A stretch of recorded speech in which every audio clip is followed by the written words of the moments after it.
कहना चाहेंगे कि वह अपनी बातों को रखें। एक बार जोरदार ताली बजाकर चंद्रकेत कुमार सिंह जी का स्वागत कीजिए।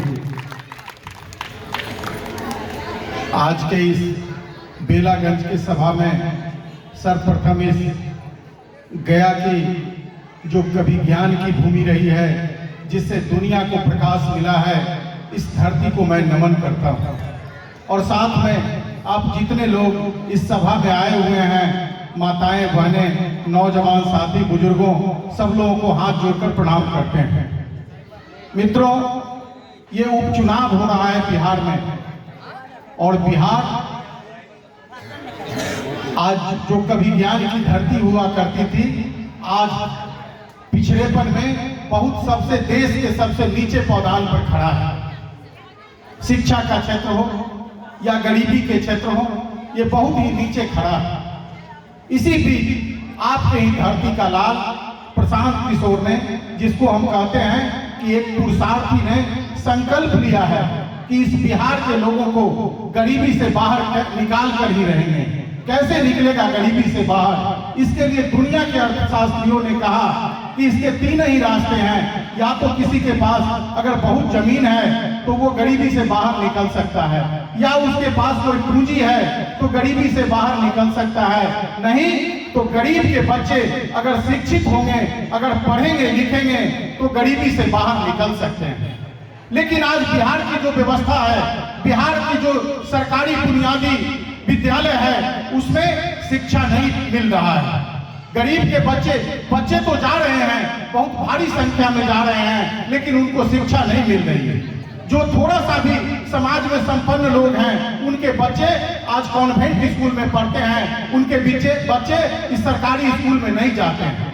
तो प्रशांत किशोर ने कहा है, ये संकल्प लिया है 2 साल पहले, इन्होंने कहा अभी पूर्व वक्ता ने कि गांधी के विदारवा आश्रम से, चंपारण से संकल्प लिया है कि इस बिहार के लोगों को, अगर बिहार के लोगों ने चाहा कि जनता का सुंदर राज बनाना है, तो इसके लिए एक ही काम आपको करना होगा।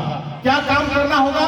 आप निरंतर 25-30 साल से जाति के नाम पर, धर्म के नाम पर आप वोट करते आए हैं। इसलिए प्रशांत किशोर का संकल्प के साथ एक बार आप चलिए, एक बार आप अपने बच्चे के भविष्य के लिए वोट दीजिए, एक बार आप अपने बच्चे के पढ़ाई के लिए वोट दीजिए। अगर आपका बच्चा पढ़ लेगा, आपका बच्चा अगर शिक्षित हो जाएगा, निश्चित तौर पर आप गरीबी से बाहर होंगे।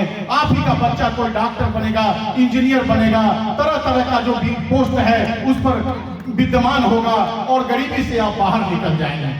दूसरा है कि आपके बच्चे आज पलायन कर रहे हैं। आज बिहार मजदूर की फैक्ट्री हो गया है। आपके बच्चे दिल्ली, पंजाब, हरियाणा, मद्रास जा रहे हैं। अभी छठ का समय था, आप माताओं बहनों कितना इंतजार कर रहे थे अपने बेटा के लिए, अपने भाई के लिए, अपने चचा के लिए इंतजार कर रहे थे कि इस त्योहार में कहीं से पंजाब से मेरा बेटा आ जाता, दिल्ली से मेरा बेटा आ जाता। लेकिन बड़ी धक्का खा के आपके बेटा इस आते हैं और मजबूरी में पुनः फिर दिल्ली, पंजाब, हरियाणा को चले जाते हैं। प्रशांत किशोर कहते हैं कि एक बार अगर आप जाति धर्म को भूल गए, एक बार अगर अपने बेटा के चेहरा को देखकर आपने वोट दिया, तो निश्चित तौर पर आपके बच्चे को ये छठ नहीं, अगला जो छठ होगा, इस छठ में जो 2026 का जो छठ होगा, उस छठ में आपके बच्चे अगर पंजाब से बिहार आ जाएंगे तो उनको बिहार में ही रोजगार मिलेगा, उनको बिहार से बाहर जाने की जरूरत नहीं पड़ेगी। लेकिन निर्णय आपको लेना है कि क्या आप अपने बच्चे को, आप जब वक्त आता है, वक्त आ गया है बटन दबाने का, 13 तारीख में आपको समय बहुत कम है। आप अगर किसी कारण से जाति के चंगुल में पड़ गए, धर्म के फेरा में पड़ गए, तो आपके बच्चे का भविष्य नहीं सुधरेगा, आपके बच्चे को उचित शिक्षा नहीं मिलेगी, आपके बच्चे को बिहार में रोजगार नहीं मिलेगा। और भी कहते हैं कि माताएं बहनों को रोजगार करने के लिए आज जो गांव में कमेटी चल रहा है, लंबे उसके बड़ी मोटा सूद है जिससे आप परेशान हो रहे हैं। वो कहते हैं कि अगर जनता का सुंदर राज बना